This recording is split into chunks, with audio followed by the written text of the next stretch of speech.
Narito ang step-by-step guide para makatipid sa kuryente gamit ang inverter refrigerator sa DIY Do-It-Yourself.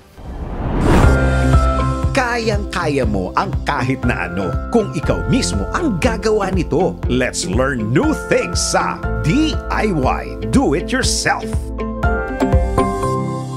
Isa ang refrigerator sa mga appliances sa bahay na malakas kumonsumo ng kuryente. Dahil bukod sa palagi itong nakasaksak ay madalas pa ang pagbukas natin sa pinto nito. Pero merong paraan para mapababa ang konsumo ng kuryente. Narito kung paano. Una, panatilihing tama ang temperatura ng refrigerator. Ang ideal na setting ay 3 to 5 degrees Celsius para sa fridge at -15 hanggang -18 degrees Celsius naman para sa freezer. Ikalawa, iwasang maglagay ng mainit na pagkain para hindi gumana masyado ang ref sa pagpapababa ng temperatura. Ikatlo, i-organize mo ang laman ng inyong refrigerator. Iwasan mong punuin ito dahil mahihirapang mag-circulate ang malamig na hangin.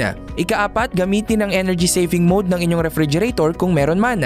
At ikalima, iwasan ang paglalagay ng refrigerator malapit sa mga heat sources tulad na lamang ng ibang appliances at direct sunlight dahil dadagdag ito sa init at pipilitin ng ref na gumamit ng mas maraming enerhiya para manatiling malamig.